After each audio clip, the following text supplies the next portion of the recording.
Ayan, magandang umaga.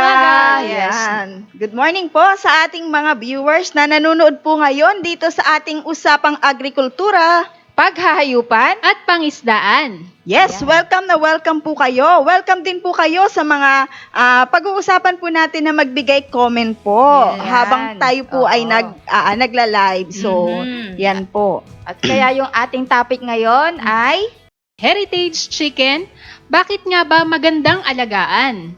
kasi may mga maraming netizen sa atin na nagtatanong kung bakit ba magandang alagaan tong heritage chicken. So sa Pilipinas kasi alam nyo, marami na po talaga nag-aalaga ngayon ng ganang chicken na yan. So bago po natin simulan at muli, ay bigyan natin ng konting info or information tungkol dito. Ano ba talaga yung heritage chicken na yan? So, sa kaalaman po ninyo, ito po ang dapat yung heritage chicken na to ay dapat breed na galing sa parent at grandparent na breed na kinikilala po ng APA. Oo, yun yung American Poultry Association. Itong AP na ito, meron po kasi silang mga standard na Oo. tinitingnan para po yung para makilala tong heritage chicken. So, hindi basta-basta heritage. Kailangan makasunod ka doon sa standard nila para matawag na heritage chicken yung Oo. inaalagaan. Kasi meron silang tinatawag Oo. na yung American, yung APA, Standard Oo. of Perfection. So, yung may mga guidelines sila doon na, kumbaga may mga criteria para Yes. pumasok ka sa pagiging heritage chicken breed. Oo. Mm-mm. Kung titingnan natin, para siyang native chicken na kailangan na hindi talaga mabilis lumaki. Kumbaga, slow growth to. Oo. At Pang-outdoor talaga oo, siya. pang-outdoor talaga siya. At dapat yung lifespan niya, hindi bababa to ng 5 years. Yan. Oo. Oo nga. Katulad mo nga yung slow growth na nabanggit mo kasi kailangan daw po bago makarating sa market, katamtaman yung laki ng chicken. Hindi katulad sa broiler na minamadali natin, Yes, di ba? oo. Dito sa heritage, kailangan ilang buwan, 16 na linggo or 16 weeks bago makarating doon sa edad or doon sa laki na kailangan Yung nila. market weight Yung nila. market Yes. weight. So, titingnan natin, parang native chicken natin yan. Pero ito, imported na mga galing sa iba-ibang bansa. Yes. Oo. Para makita po natin kung ano ba yung mga heritage chicken na to, tingnan natin kung ano ba yung mga itsura. Ayan, yung pinaka-popular ngayon. Yung Rhode Ang dami Island nag-aalaga yan. Yes. Oo. And then ito, Black Astrolorp. Yan, ang dami yan. Katulad ng Barred Plymouth Rock. Yes. Oo. Light Light Sussex. Sussex. Yan. Yan. Common yan dito sa Oo. atin. Buff Orpington. Yan. Jersey, Giant. Giant. Yan. Brahma. Brahma. Yan. Ako, mahal yan. Nakakatuwa yung mga Brahma, Oo. no? Para sila may sapatos. Alam mo, sa Yes. lahat ng colored chicken o yung heritage, ang isa sa pinakamahal. Mhm. Ayan. Brahma. Brahma, Oh. yes. Ito naman, itong white leghorn, madalas, yan talaga yung mga nakikita dito sa atin. Yan, oo. Yan, Americana. Ayoko yan. Americana. Oo. Ayun, oo. Inglesera yan eh. Oo. Americana. Nakakatuwa Ayan. yung kulay ng itlog ng Oo, Americana na yan. yes. Ayan po ay ilan lang sa mga heritage chicken na mabibili natin. Actually, meron pang isang tawag, hindi lang heritage chicken. Ngayon po, ang popular na tawag diyan is mga dominant. Okay. Dominant. Oo, mga dominant X, dominant D103. D104, Oo, so D106, mga marami yan. ganon. Hindi natin masaulo, pero yan po yung isa sa mga tawag doon sa heritage Yes, kasi yung chicken. pinanggalingan yan, yung mga breeds din talaga Yes, na isa mga kinikilala yan. nung Katulad nung Oo. yung RIR, yung ang tawag nila dominant red. Oo. O yung mga white leghorn, dominant white. Yes. So, Yeah. mga ganun lang para mas madali. Pero sa ating po mga Pinoy, mas kilala natin mga heritage chicken. Kaya heritage din na tinatawag nila dahil ito yung mga mabinigay natin. Yan yung mga kilala dito sa Pilipinas na palasak na pong inaalagaan dito sa atin. Yes. Kasi nga ito'y pinili lang ng mailan para dun sa pangingitlog na nakakaabot nga ng halos 200. 200 to Oo. 300. Yes, 300 per year na ang Yes. kanilang pangingitlog. So, ilan lang po yan dun sa mga heritage chicken po na inaalagaan dito sa atin. Oo, kasi yung sinasabi nila, talagang doon sa mga gustong mag-alaga ng mga manok, mas gusto nila heritage chicken ang alagaan ko kaysa sa native. Oo. Ay, bakit nga ba? Kasi nga, ang itong heritage chicken na to, pero itong dual kasi to eh. Oo. Oo, Pwede- pwedeng pangiting itlog, pag nangingitlog, pwede mo siyang gawin ding as broiler o yung meat type. Pangkarne. Pangkarne. Pangkarne. Oo, so dual siya, ibig sabihin. At saka mas madali siya daw alagaan. Kasi nga, very adaptable na rin dito sa atin, sa Yun. klima dito sa Pilipinas. Kaya madaling alagaan sa tingin nila yung heritage chicken. Yes. At saka Oo. maganda pa dito, pag nangitlog sila, malalaki yung Oo, size. yun oo. nga, yun nga. At ang magaganda din yung kulay. Oo. Oo, Oo, kasi diba? nakakatuwa naman Oo. kasi naman tingnan na yung Oo. light brown, Yun, dark brown. oo, Yung diba? iba may green pa. Meron pa nga yung sa Americana, Oo. parang nga siyang tinaguri ang Easter egg kasi yung kulay niya, yung Kulay parang green. light, Oo, light, na medyo shade blue. ng blue. Oo. Alam mo talaga, meron pang may nakita pa nga ako, medyo pink. Oo, Meron, parang meron ginagawang pang display. Oo, Oo. yun. Pero ang kagandahan nito, parang kasi ang pag-aalaga ng heritage is parang native chicken. Oo. Na pwede mo talaga ito, ay, pagala talaga siya. oo. At ang kagandahan din nito, talagang hindi ka na magagastos ng malaki sa Mhm.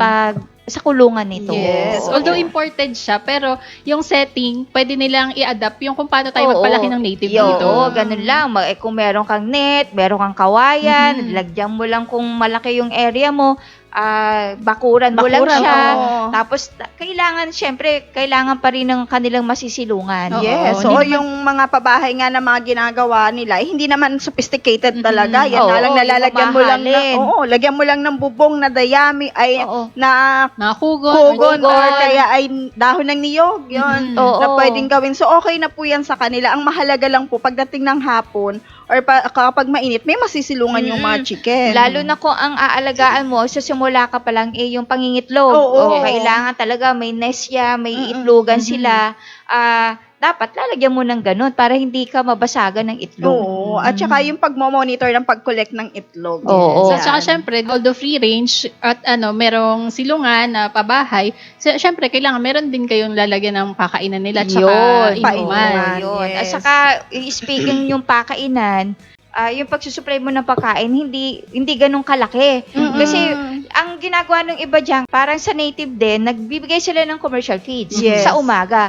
Pero, pagdating ng tanghali o hapunan, pinare-range nila yan, gawa ng kahit ano kinakain nito eh. Oo, yun Kumakain ng insekto, ng Damo. mga worm, ng Oo. damo.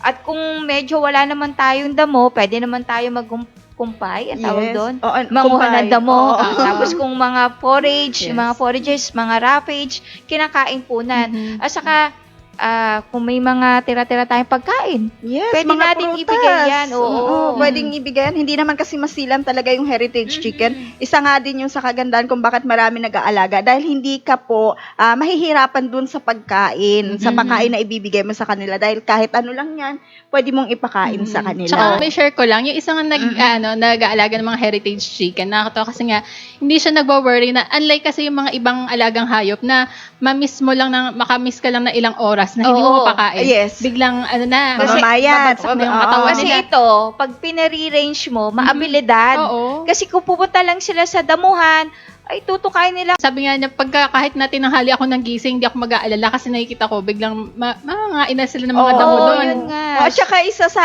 kagandahan dito, dahil ang free-range nga, pagala, yung kanilang mga natural habit na ginagawa sa umaga, yung pagkakaykay sa lupa, para makahanap ng mga insekto. Oo, yun. Yun. So, isa yun sa maganda dito sa heritage. Oo, kasi hindi tayo masyado mumblema sa pagkain nila. Lalo na kung may mga tanim tayo, may mga tira-tira tayong gulay, katulad ng kalabasa, papaya na hinog. Pwede din naman daw yung pwede din naman yung mga papayang hilaw. Yung bago nating pakain po, alisin muna natin yung balat. Okay. And then, dapat po, hindi nyo naman kaagad ihahagis yan. Syempre, dapat mas maganda po, ating gagayatin na maliliit, samahan nyo yan ng darak, or kung meron tayong broken rice, o yung mga tinatawag na kuno, yon, pwede natin ihalo po dyan.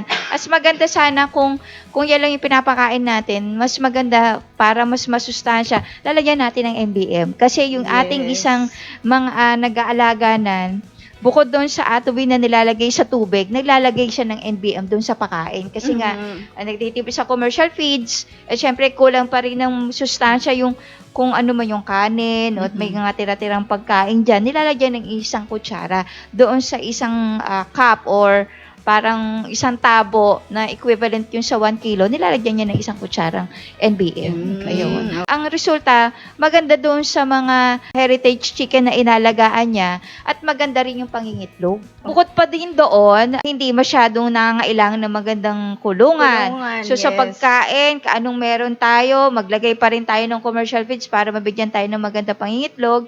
Ayun pa, tapos Kahit magandang yung mga- management pa rin, Kahit syempre. na yung mga pakainan at painuman nila, yung iba nga gumagawa, mga DIY. Oo, yun. Yung mga recycled na, yung mga plastic bottle na pwede Mhm. nilang painuman or yung iba nga, yung pakainan nila, yung mga hinati na gulong ng sasakyan. Yes, oo. So, kumbaga hindi sila sensitive na hindi kailangan na kung wala ka pang pambili ng mga tube feeder Oo, or mga yun. linyar. So, pwede ka na mag-ready ng mga pakainan nila. Oh, so bukod doon sa kainuman. gulong, pwede rin naman yung hinatin yung kawayan kung marami kayong kawayan. O kaya yung mga PVC, kung meron kayong mga paggawa ng bahay nyo, may mga tera-tera kayo dyan PVC, pwede nyo pong gamitin po yan Oo. doon na bilang pakainan at painuman.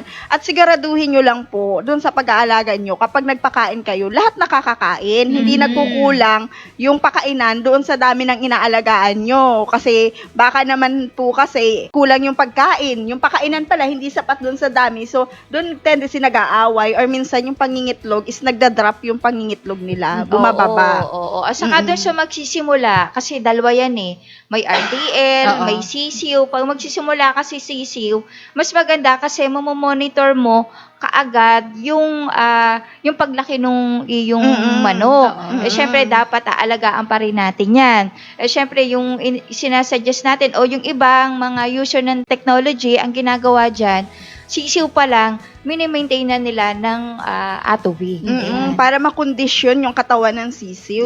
Ng atin. Lalo na kapag bago pa lang, kasi nga sisiw, binili mo. Pagdating sa inyo, hindi mo rin kasi alam Oo. kung may mga sakit ba yan or medyo mahina, stress sa kung saan pinanggalingan. So, doon kinokondisyon na kaagad, naglalagay tayo sa kanilang pakain. Di ba, mga sisiw, chick booster, kinakain yan, Oo, di ba? yan. Oo, chick booster. Oo, pwede kayo maglagay po ng 2 kutsarang atubi sa 1 kilo ng chick booster.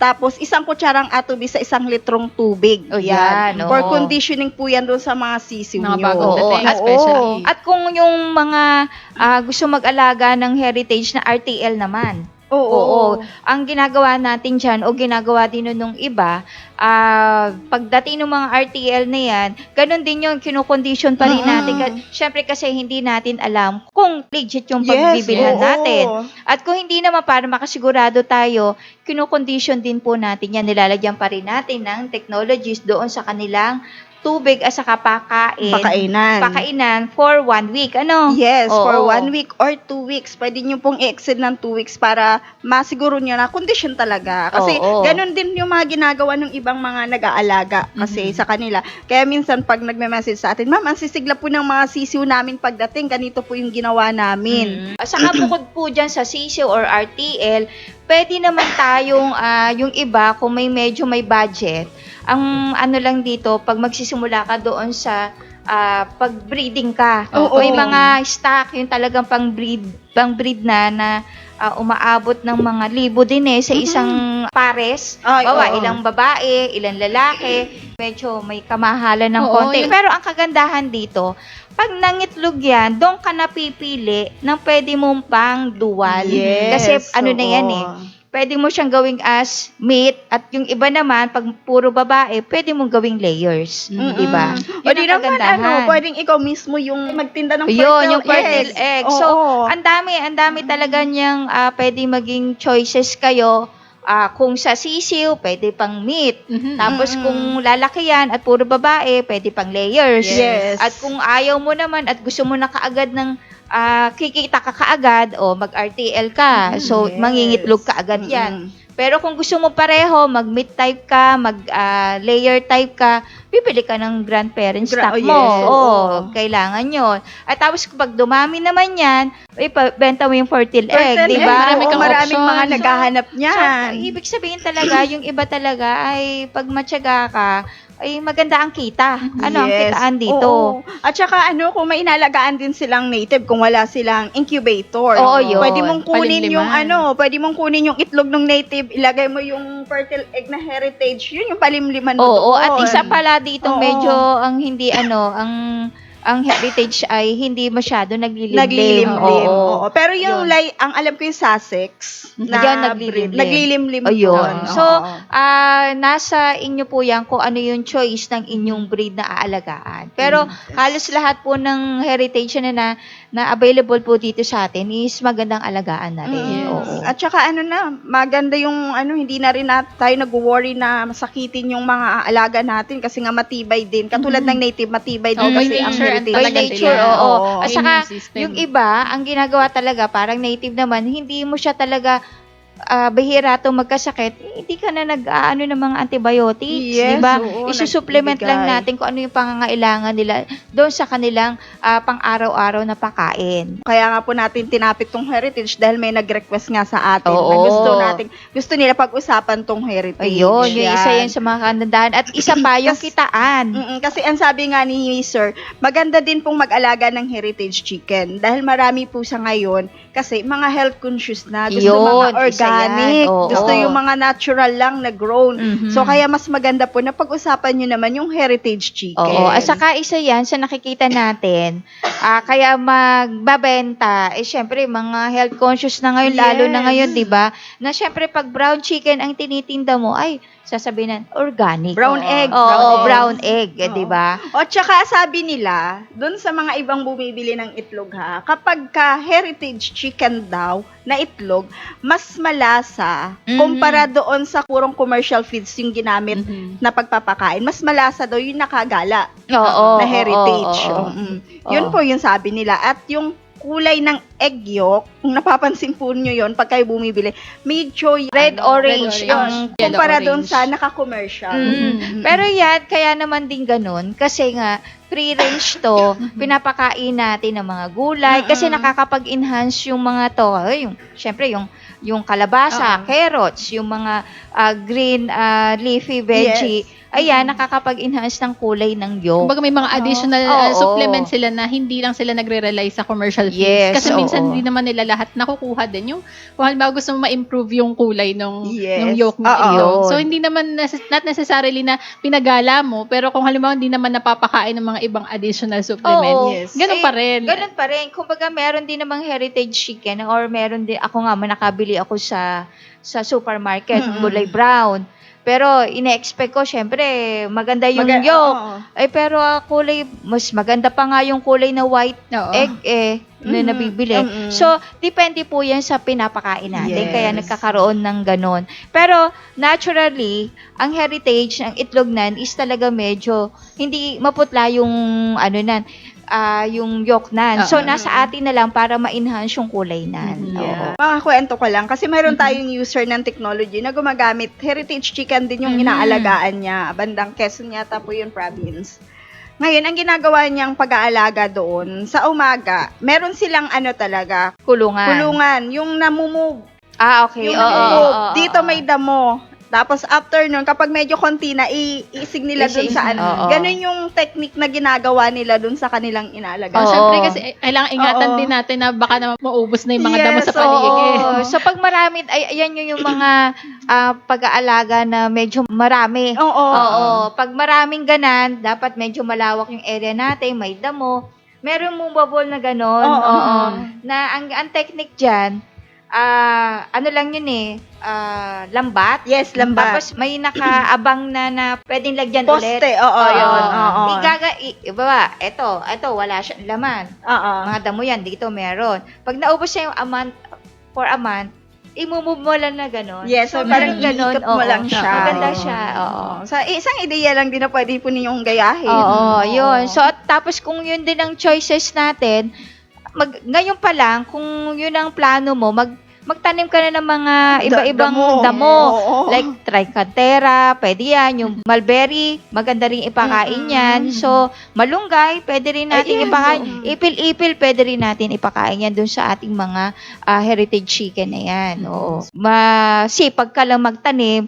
So, wala ka na masyadong problemahin sa pagpapakain sa kanila. Lalo na kung yun talaga yung forte mo, yung gusto mo talaga mag-alaga ng heritage chicken. Bakit hindi? Kung malaki naman yung area mo, Oo, di ba? maximize mo. Pwede Oo. mong alagaan sabay-sabay. May sisiyo ka na, habang may RTL may ka pa. article pa, tapos may halimbawa, kasi yan, mga 4 months or 4.5 months, pwede mo nang ibenta yung karninan. Yes. At ang sabi, yung hindi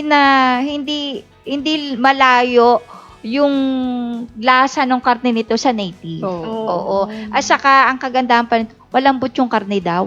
Ng heritage Nito, ng heritage. chicken. Oo. Ayun. Yun ang kagandahan dyan. Kaya, dual nga siya di ba? Mm-mm. At isa pa dyan, yung itlog. So, sa mahal ngayon po ng itlog, dati, nabebenta lang niya ng mga 8 pesos. Ngayon, baka 15 pesos per piece. Per piece, Pwede mo oo. siyang ibenta. Mga table eggs. Oo. Yes. So, malaki yung pagkakakitaan dito sa heritage chicken. Pwede So, lang. syempre, proper management pa rin naman Oo. dapat. Kailangan. O hindi yung basta-basta inaalagaan mo lang. Tapos yun nga, yung pagkain, nagkukulang naman. Wala palang sapat na Oo. tubig na binibigay po kayo. At saka lalo na yung manure nila. Isa po yan sa nagiging problema kasi ng mga nag-aalaga, yung manure. Basta-basta, walang proper disposal na ginagawa sila or walang proper na beddings na ginagawa doon sa pagalaan nila, doon lang din sila nadumi. So dapat maglagay tayo kahit papaano ng mga ipa, mga dayami na pwede natin kasi mga mura lang naman yan o kaya kapag provinces nahihingi lang naman yan So para maano lang natin yung amoy ng dumi ng ating mga alaga. Yun. So, proper disposal, Yes. management, proper nutrition pa rin. So, gaganda pa rin yung ating pag-aalaga ng heritage chicken. At saka hindi lang yan, yung ibang gumagamit po ng technology dun sa kanilang inalagaan, yung dumi mismo, napapakinabangan po nila yan, binebenta po nila yung dumi ng heritage chicken. Pwede kasi po yung ihalo dun sa mga lupa, yung mga fertilizer, mga compost, pwede po yan ihalo doon. Yan. So, yung ibang ginagawa, nagbebenta dito nga sa, di ba, yung pinuntahan natin si ma'am, yung dumi ng broiler naman yun. Pero napapakinabangan niya. So, At same thing din binibenta. dito sa heritage. Pwede pa rin Oo. yun. Yung pag-aalaga natin, madali lang yung kulungan, yung nutrition, kung anong meron tayo, Yes. pwede nating ipakain. So, proper management pa rin. At yung syempre yung market, diskarte na natin kung paano natin mas mapapataas yung kalidad ng ating itlog o kung karne naman ang ating ibebenta. Yes. Ayan. Yes. So dapat lang kapag ka magsisimula ka for heritage chicken at gusto mo yung mga nabanggit namin na gawing negosyo, ay alamin mo muna yung market mo. Huwag ka muna magsimula ng marami. Yes, Mag-untay-utay ka lang po ng pag-aalaga. Kapag nakabuo ka na ng market, saka ka po mag-expand or magdagdag ng mga aalagaan nyo. Tsaka Ayan. syempre, matuto rin po kayo dun sa mga experiences ng mga ibang Yes. nag-aalaga na pwede kayong manood ng mga videos. Kasi marami na ngayon nagbablog ng kanilang mga backyard farms. Yes. So Oo. doon matututo ka rin na kung paano nila inalagaan yung heritage chicken nila, lalo na doon sa mga beginners. So Yes. kung ano yung bang mas magandang pagsimulan. So hindi naman tayo basta sasabak lang dahil alam natin na malaki yung kikitain, hindi naman basta-basta rin na susugal agad tayo. Oo. So syempre, alamin muna natin kung paano bago tayo magsimula. At Yes. isa pa kahit ano po yung mapipili nating mga strain or breed ng heritage, syempre doon tayo sa legit na bibili. Mapagkukunan. Yes. Yes. Ayan. po. So, kayo po na meron ng mga existing ng inaalaga ang heritage chicken, baka may gusto po kayong i-share sa amin or sa ating Yun. mga viewers para, kumbaga, tips na rin para Mm-mm. doon sa kanilang pagsisimula na aalagaan. Ayan. Oo. Yan. So, may mga question po tayo. Kay Manilyn Silvania, if nagbibigay ng atobi, required pa bang mag-vaccine? Sa amin po, ang sinasuggest namin is, mas maganda po na mag-vaccinate pa rin tayo kung kailangan. Yes, Ayan. at huwag niyo pong ugaliing magbigay po ng vaccine kapag ka ang inyong alaga po ay mahina ang resistensya. Ayan. Dapat po malakas ang pangangatawan ng ating mga alaga dahil kapag binigyan po natin yan ng vaccine at mahina ang resistensya nila, baka hindi po makayanan ng katawan kasi nung hayop na inaalagaan natin at baka mauwi lang din po sa pagkamatay. Ayan, Ayan. opo. Isa sa mga tip po yan. Ayan. Maraming salamat po doon sa mga walang sawang panonood po sa amin at kahit papaano po nakapagbigay kami ng konting information dito sa amin topic about sa heritage chicken. At Ayan. yan. At kung may mga tanong pa po during off-air na po kami, pwede pa rin naman po kayong tumawag po sa amin. Ito po yung ating mga open line sa office. 0939-917-2858, 0917-540-8887, 0917-875-4262, 0917-502-1007. At syempre po, meron din po tayong landline, 8842-3003. At doon po sa mga kaibigan natin na ang kanilang access lang po ay Viber at saka WhatsApp. So, pwede po kayong mag-message po doon sa 0939-917-2858. Ayan. At syempre, pwede rin silang direct na mag-message sa amin dito sa aming Facebook page, Atovi Nanotechnology. At syempre, nariyan po ang Facebook group na Livestock Agri-Aqua Troubleshooters Organization or yung LATO. So, ito po ay Facebook group na contact point ng mga farmers at would-be farmers sa larangan po ng paghahayupan, pangisdaan at paghahalaman. So, lahat po ay welcome dito. Lahat po na may mga existing na inaalagaan at gusto nyo pong i-post ang inyong mga produce or gusto nyo ibenta.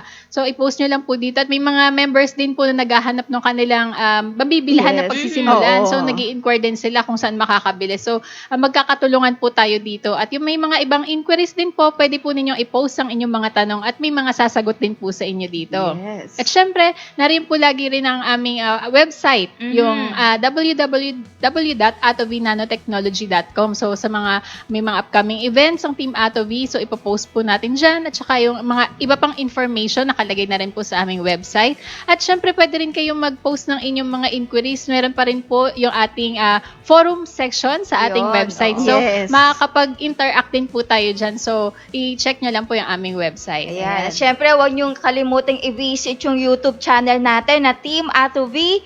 Lahat po ng mga uploaded na videos namin ay pwede niyong balikan. At saka itong mga ibang episode po namin, the previous po, na andyan po, naka-upload po dyan. At pwede po kayo mag-comment at meron pong sasagot sa inyo. At syempre, yung aming TikTok account, nako, ibisitahin nyo po yan. At talaga namang kahit pa paano ay matututo po kayo. Yung lahat ng videos na po na andyan ay yung mga user natin at may doon sa pag-aalaga na kung anong alaga nyo, may makukuha po kayong aral dyan o matutunan kayo. So, search nyo lang po yung Team Atovi or yung @Atovi Nanotech. Yes. Maiksiman po yung TikTok, pero suksik naman po ng kaalaman yung mga videos po doon. Saka syempre, huwag niyong kalimutan mag-follow. Yes, Ayan. oo. Yan, hanggang sa susunod po na Sabado, sana po ay nandyan po ulit kayo at subaybayan niyo po ulit kami. And always to remember, Team Atovi will continue to educate, Share and inspire others. Bye-bye!